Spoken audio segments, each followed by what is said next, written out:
cheia é a denominação dada ao alagamento de água do seu leito natural, seja ele riachos, lagos, rios, mares e oceanos, resultante da elevação do nível médio das águas nos cursos naturais, com o consequente extravasamento.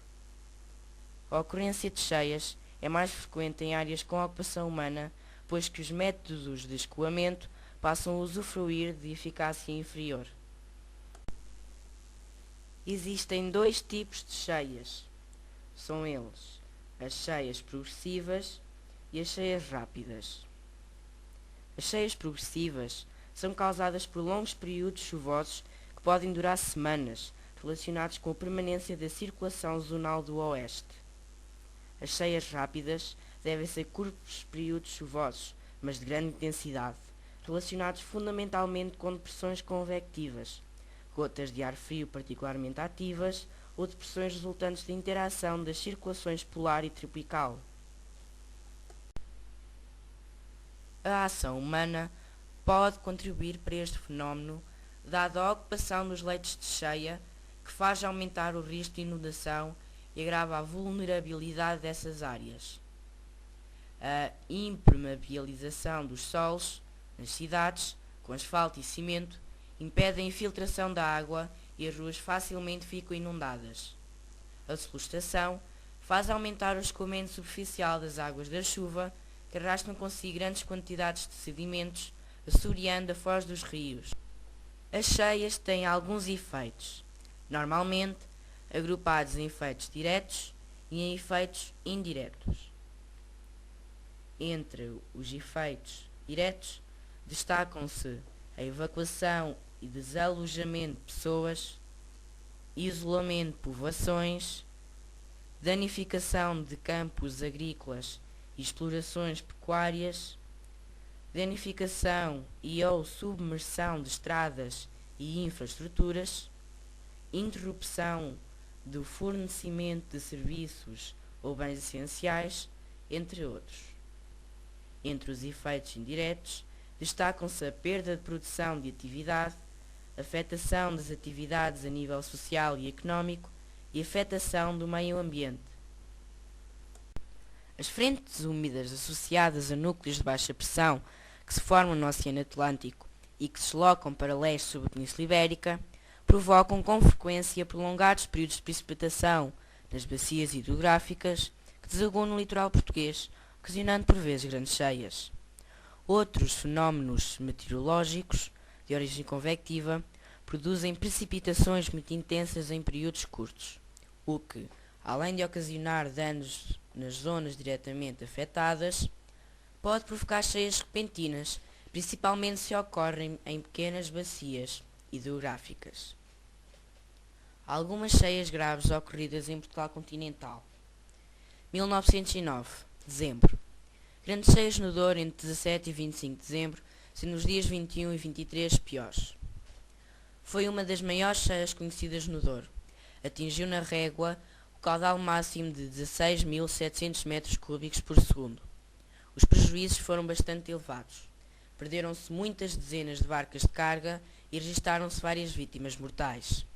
1948, janeiro. Na sequência de precipitação persistente registada em quase toda a fachada atlântica da Península Ibérica, ocorreram as cheias mais generalizadas ocorridas em Portugal em tempos recentes, tendo sido afetado quase todos os rios. 1962, janeiro. O norte e o centro do país é afetado por cheias violentas, as quais incidiram principalmente nos rios Mondego e Douro, tendo-se neste rio registada a segunda maior cheia do século XX. 1979, fevereiro. Cheia no rio Tejo, considerada a maior cheia do século XX. Embora tenha afetado todo o Vale do Tejo, teve especial incidência no distrito de Santarém. Durou 9 dias, tendo provocado 2 mortos, 115 feridos, 1.187 evacuados e avultados prejuízos materiais. Inverno de 2000 e 2001. O inverno de 2001 foi excepcionalmente chuvoso, tendo ocorrido cheias consecutivas entre os meses de dezembro e março. Embora tenham sido muitas as bacias hidrográficas onde ocorreram situações de cheias, algumas das quais excepcionais, os distritos mais afetados foram os de Vila Real, Porto e Santarém. Cerca de uma dezena de pessoas perdeu a vida nas cheias, a maioria ao atravessar indevidamente zonas caudalosas. A situação de elevada saturação dos solos devido à precipitação contínua causou diversas movimentações de massa que provocaram mortes e desalojados. Em janeiro, no Baixo Mondego, os diques longitudinais não aguentaram a força das águas e a erosão dos taludes provocaram neles a ruptura em 13 pontos distintos. A zona jusante de Coimbra ficou alagada durante quase uma semana, com especial incidência para o concelho de Montemoro Velho. No dia 3 de março, a ponte Índice Ribeiro, em Entre os Rios, colapsou devido aos intensos caudais dos rios Douro e Tâmega e à excessiva exploração de areia no leito do rio, ao longo de anos que tinha deixado descalço pelo menos um dos pilares da ponte. Ao cair, a ponte arrastou um autocarro de turismo e 2 automóveis, tendo morrido cerca de 60 pessoas. De 24 a 30 de janeiro de 2009.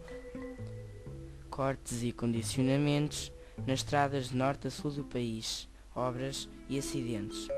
Os distritos de Lisboa, Aveiro, Porto, Viana do Castelo, Guarda, Coimbra, Leiria, Viseu e Braga foram as zonas mais afetadas. Fevereiro de 2009, de 1 a 3. Estradas cortadas, fechadas 3 bairros do Sotavento Algarvio, 18 distritos nas regiões interior norte e centro em alerta amarelo devido às cheias. Existem medidas que possibilitam abrandar o risco de cheia e precatar os seus prejuízos. Arquitetar a ocupação das bacias hidrográficas, de modo a deixar livres os leitos de cheia, desimpedir os leitos de cheia com pontualidade, obrar barragens para regularizar os caudais dos rios, reflorestar áreas onde há maior risco de arrastamento de sedimentos e evitar a construção excessiva junto ao mar e usar técnicas e materiais adequados.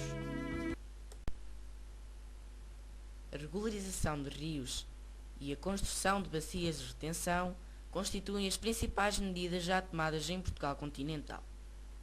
Por exemplo, a grande irregularidade do rio Tejo e as cheias frequentes levaram à intervenção humana na planície aluvial do rio pelo menos desde há 8 séculos. No último século, o rio sofreu uma crescente intervenção humana que modificou o seu comportamento hidrológico através da construção de mais 140 barragens. O surto da construção de barragens teve lugar nos anos 50 e 60, em particular no lado espanhol da bacia. Enquanto antes de 1950 a capacidade de armazenamento de barragens espanholas era de 4% de escoamento médio anual, nos anos 80 era de 76%. Atualmente, a capacidade total de armazenamento das barragens espanholas constitui 95% de escoamento médio anual do rio.